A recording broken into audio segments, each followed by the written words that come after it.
ধর্ষণ খুনে ফাঁসি, 2 মাসে দোষী সাব্যস্ত করে সাজা ঘোষণা। মোস্তাকিম সর্দারকে ফাঁসির সাজা দিল বারুইপুর আদালত। 4 অক্টোবর কুলতলিতে নাবালিকাকে ধর্ষণ খুন, 26 দিনে চার্জশিট জমা দেয় পুলিশ।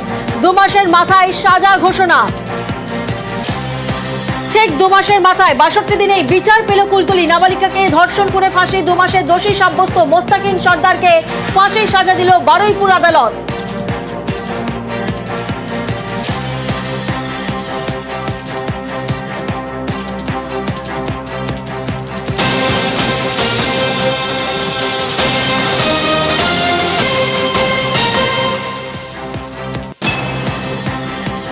পাঁচই অক্টোবর বারুইপুর আদালতে পেশ করা হয় অভিযুক্তকে। 7ই অক্টোবর তৈরি হয় স্পেশাল ইনভেস্টিগেশন টিম। 30 অক্টোবর ঠিক 25 দিনের মাথায় বারুইপুর আদালতে চার্জশিট জমা করে পুলিশ।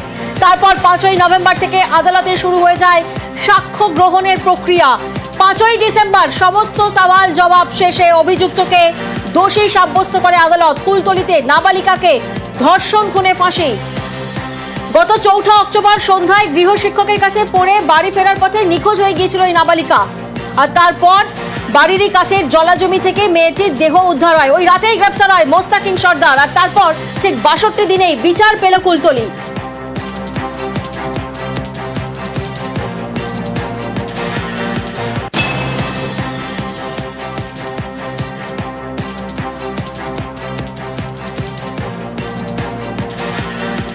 ছাব্বিশ দিনের চার্জশিট জমা দেয় পুলিশ। 2 মাসের মাথায় সাজা ঘোষণা। কুলতলির ঘটনা, যে কুলতলি নিয়ে আমরা দেখেছিলাম রীতিমতো বিক্ষোভ চলছিল, দফায় দফায় বিক্ষোভ। 4 অক্টোবর কুলতলিতে নাবালিকাকে ধর্ষণ খুন, আর তারপর ঠিক 26 দিনের মাথায় চার্জশিট জমা দেয় পুলিশ। আর 2 মাসের মাথায় সাজা ঘোষণা হলো। প্রতিনিধি অমিত এই মুহূর্তে আমাদের সঙ্গে রয়েছেন, সরাসরি অমিতের কাছে যাব। অমিত, এই মামলায় আমরা দেখেছি 34 জন সাক্ষীর বয়ান রেকর্ড করা হয়েছে, সায়েন্টিফিক এভিডেন্স রয়েছে। আজ আদালতে বিচারক ঠিক কি বললেন?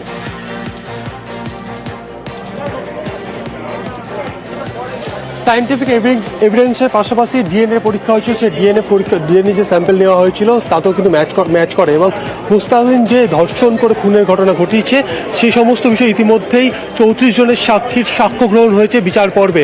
গতকাল তাকে দোষী সাব্যস্ত করা হয়, এবং আজকে কিছু সময় আগেই বারুইপুর মহকুমা আদালতের অতিরিক্ত জেলা ও দায়রা আদালতের যে ফাস্ট ট্র্যাক কোর্ট বা বিশেষ পক্সো কোর্ট, সেখানে মুস্তাকিমকে সর্বোচ্চ সাজা অর্থাৎ ফাঁসির সাজা শোনালো। মোট 8টি ধারাতে তার বিরুদ্ধে চার্জ গঠন করা হয়েছিল, যার মধ্যে 3টি ধারা খুন, ধর্ষণ এবং পক্সো অ্যাক্টের যে 6 নম্বর ধারা, সেখানে যেহেতু নাবালিকা সেক্ষেত্রে ধর্ষণ করে খুন, সেক্ষেত্রে এই 3টি ধারাতেই তার সর্বোচ্চ সাজা মৃত্যুদণ্ড অর্থাৎ ফাঁসির সাজা শোনানো হলো আদালতের তরফে।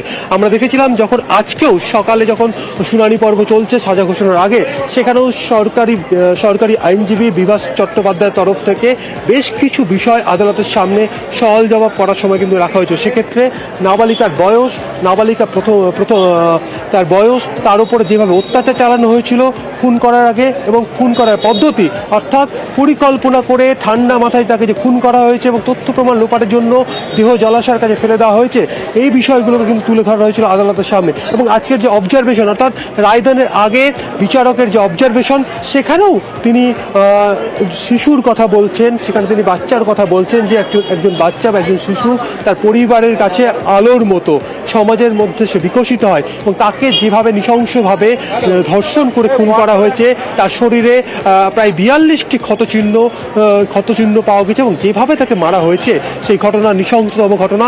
এই ঘটনায় যদি অভিযুক্ত যাকে দোষী সাব্যস্ত করা হয়েছে তাকে যদি সর্বোচ্চ সাজা যদি না দেওয়া হয়, তাহলে সমাজের কাছে একটা ভুল বার্তা যাবে।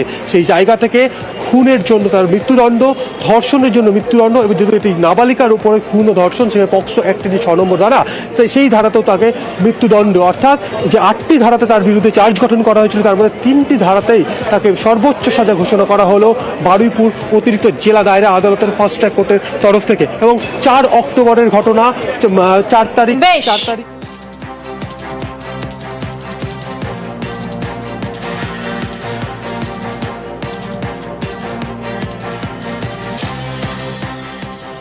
দোষীর উপযুক্ত শাস্তি হয়েছে। হ্যাঁ, রাজ্য সরকারকে অসংখ্য ধন্যবাদ। এই তাড়াতাড়ি ওকে যেটা ফাঁসি ধরিতে যেন ঝোলায়, তাড়াতাড়ি এটা যেন ব্যবস্থা করুক। অনুরোধ করছি যেন হাইকোর্টে বা সুপ্রিম কোর্টে গিয়ে এই রায়টা যেন একই থাকে, তাহলে আমরা মনে করব যে বিচার সঠিক হয়েছে।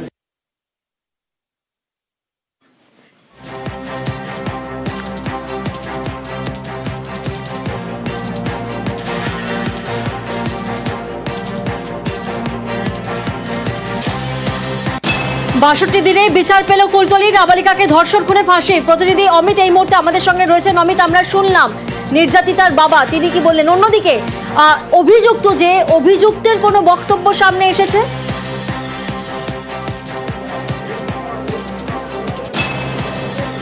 দেখো, অভিযুক্তকে যখন আজকে আদালতে নিয়ে আসা হয়েছিল, গতকাল থেকে দোষী সাব্যস্ত করা হয়, কনভিক্টেড এই মুহূর্তে সেই অভিযুক্ত মুস্তাকিম সর্দার, সে যখন আজকে তাকে আদালতে যখন নিয়ে আসা হয়, সে নিজেকে বলেছিল সে নির্দোষ, এই ঘটনা সম্পর্কে তিনি কিছু জানেন না, তাকে ফাঁসানো হচ্ছে। এমনকি ঘটনার শুরু থেকে, অর্থাৎ 5 তারিখ গ্রেপ্তার করার পরে 5 তারিখ যখন তাকে আদালত সকালবেলা যখন তাকে আদালতে পেশ করা হয়েছিল, ওই দিনও তার মধ্যে যেটা ভাবলেশ এবং বলা যেতে পারে তার মধ্যে কোনো অনুশোচনা অনুতপ্ত নেই।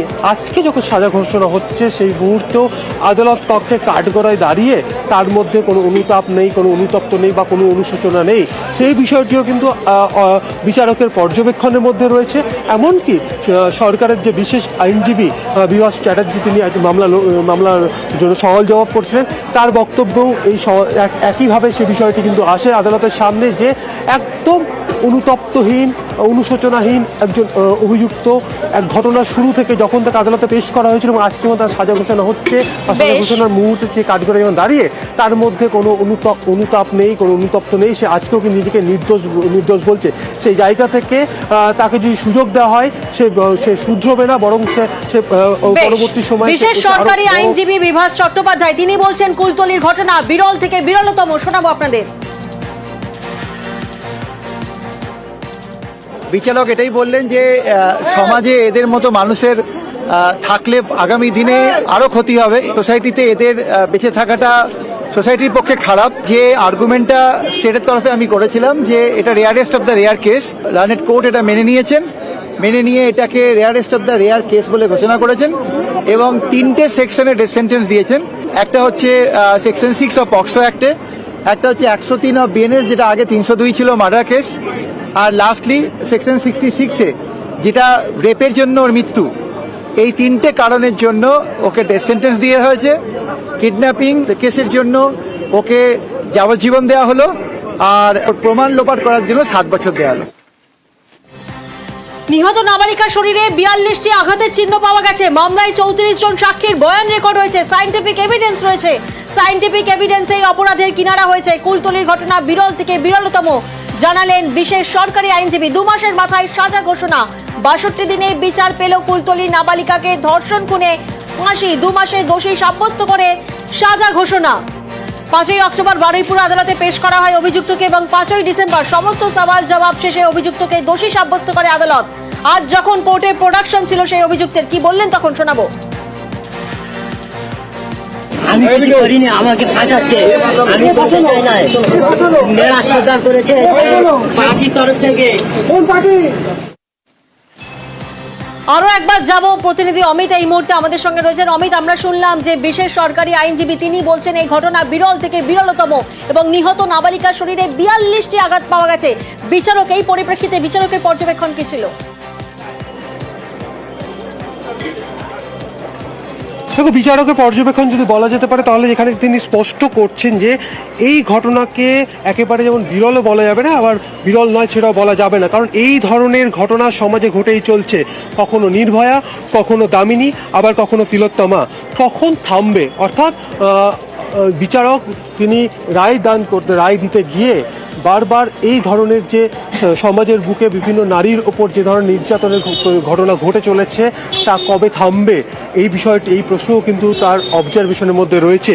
সেই জায়গা থেকে তিনি বলছেন যে যেভাবে এই 9 বছরের নাবালিকার উপরে অত্যাচার চালানো হয়েছে, নৃশংসভাবে অত্যাচার চালানো হয়েছে, সেই জায়গা থেকে যদি দৃষ্টান্তমূলক শাস্তি হিসেবে সর্বোচ্চ সাজা ঘোষণা না করা হয় তাহলে সমাজের কাছে বা সমাজের চোখে একটা ভুল বার্তা যাবে।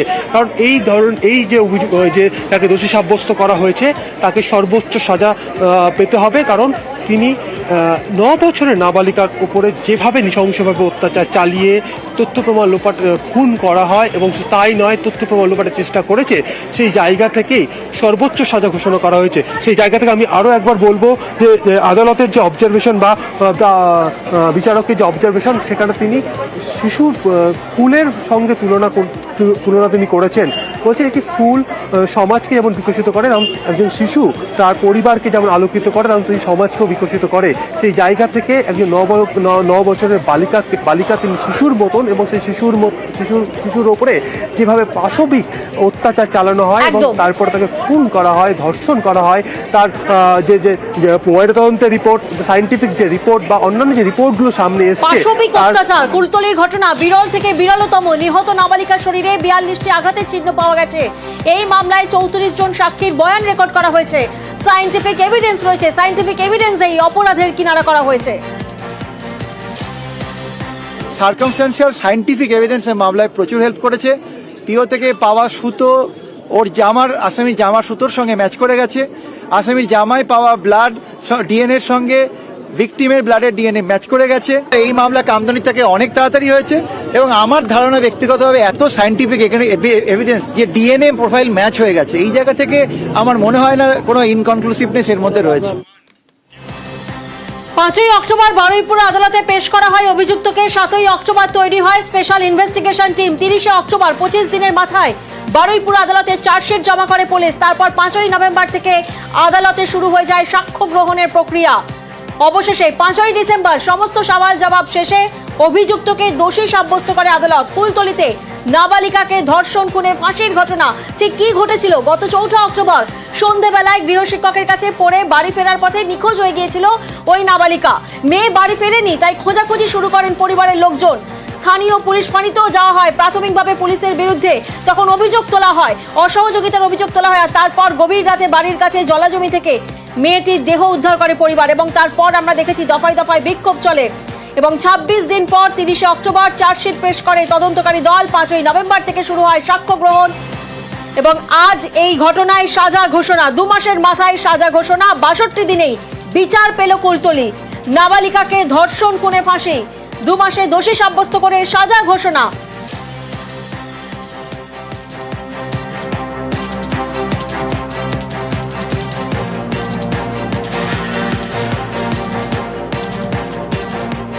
দোষীর উপযুক্ত শাস্তি হয়েছে। হ্যাঁ, রাজ্য সরকারকে অসংখ্য ধন্যবাদ। এই তাড়াতাড়ি ওকে যেটা ফাঁসি ধরিতে যেন ঝোলায়, তাড়াতাড়ি এটা যেন ব্যবস্থা করুক। অনুরোধ করছি যেন হাইকোর্টে বা সুপ্রিম কোর্টে গিয়ে এই রায়টা যেন একই থাকে, তাহলে আমরা মনে করব যে বিচার সঠিক হয়েছে। 62 দিনে বিচার পেল কুলতলি। নাবালিকাকে ধর্ষণ খুনে ফাঁসি, 2 মাসে দোষী সাব্যস্ত করে সাজা ঘোষণা। মোস্তাকিম সর্দারকে ফাঁসির সাজা দিল বারুইপুর আদালত। 4 অক্টোবর কুলতলিতে নাবালিকাকে ধর্ষণ খুনের ঘটনা ঘটে। তারপর 26 দিনে চার্জশিট জমা দেয় পুলিশ। কুলতলির ঘটনা বিরল থেকে বিরলতম বলছেন বিশেষ সরকারি আইনজীবী বিভাস চট্টোপাধ্যায়। নিহত নাবালিকার শরীরে 42টি আঘাতের চিহ্ন রয়েছে। এই ঘটনায় মামলায় 34 জন সাক্ষীর বয়ান রেকর্ড করা হয়। সায়েন্টিফিক এভিডেন্স এবং সায়েন্টিফিক এভিডেন্সে এই অপরাধের কিনারা হয়। কুলতলির সাজা ঘোষণার পর এক্স হ্যান্ডেলে পোস্ট করেছেন মুখ্যমন্ত্রী মমতা বন্দ্যোপাধ্যায়। তিনি লিখেছেন, এই রায় রাজ্যের ইতিহাসে অভূতপূর্ব।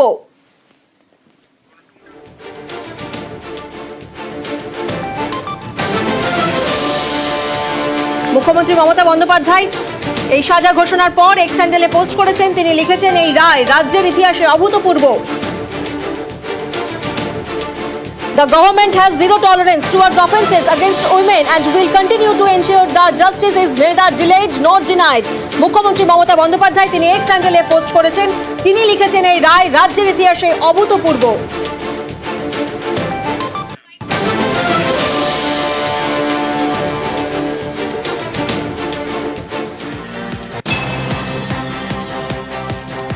কুলতলিতে নাবালিকাকে ধর্ষণ খুনে ফাঁসি, 62 দিনের সাজা ঘোষণা হয়েছে। 4 অক্টোবর ধর্ষণ করে হত্যা, পরদিনই পাকড়াও অভিযুক্ত। 26 দিনের চার্জশিট রাজ্য পুলিশের সেটের। 61 দিনের মাথায় ধৃত মোস্তাকিম সর্দারকে দোষী সাব্যস্ত করা হয়। আজ মৃত্যুদণ্ডের ঘোষণা বারুইপুর আদালতে। 5ই অক্টোবর বারুইপুর আদালতে পেশ করা হয় অভিযুক্তকে। 5ই ডিসেম্বর সমস্ত সওয়াল জবাব শেষে অভিযুক্তকে দোষী সাব্যস্ত করে আদালত। আর 6ই ডিসেম্বর অর্থাৎ আজ মৃত্যুদণ্ডের ঘোষণা বারুইপুর আদালতে। 4 অক্টোবর ধর্ষণ করে হত্যা, তার পরের দিনই গ্রেফতার করা হয়। 26 দিনের চার্জশিট রাজ্য পুলিশের সিটের।